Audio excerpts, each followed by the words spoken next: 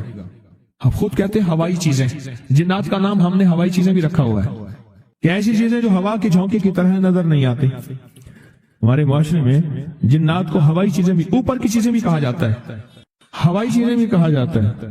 ہوا سے کون لڑ سکتا ہے، بے بس ہیں ہم بے بس ہیں، ہم نہیں لڑ سکتے۔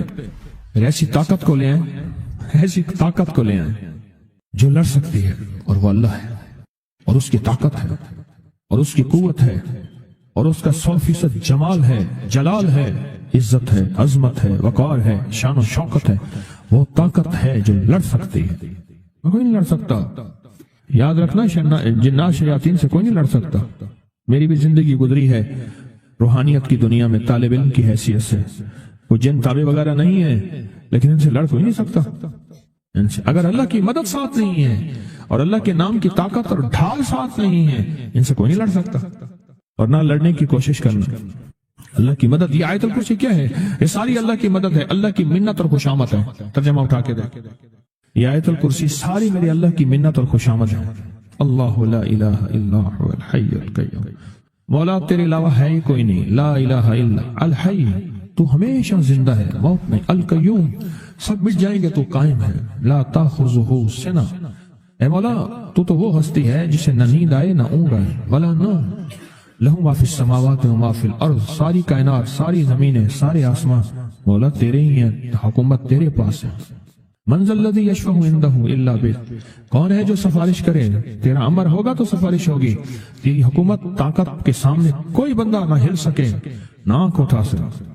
یعلم ما بین ایدیہم وما خلفہم، تو ہمارا پچھلا ڈیٹا بھی جانتا ہے، تو ہمارا اگلا ڈیٹا بھی جانتا ہے، ہماری پچھلی کیمرے کی ساری ریکارڈنگ تیرے پاس ہے، ہماری اندھیرے اجالے تیرے پاس ہیں، ہماری صبح شامیں تیرے پاس ہیں، ہمارے دل کے تصورات تیرے پاس ہیں، دل کی سوچیں اور خیالات تیرے پاس ہیں۔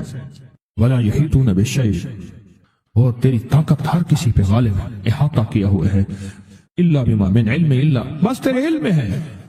وسع کرسی، تیری کرسی بڑی وسیع ہے، تیرا اقتدار بڑا وسیع ہے، تیری حکومت بڑی وسیع ہے، تیرے پاس کئی سکندر آئے اور گئے، کئی سکندر آئے اور گئے۔ میں خوارزم میں گیا، وہاں بخارا سے آگے، بہت آگے، وہاں کا سفر تھا جہاز کا، بہت آگے، وہاں کئی میلوں میل، وہاں ایک شہر تھا، اس کا نام تھا نوراتا۔ شیخ ابوالحسن نوری رحمت اللہ علیہ، ہماری بڑوں کی کتابوں میں ان کے تذکرے آتے ہیں،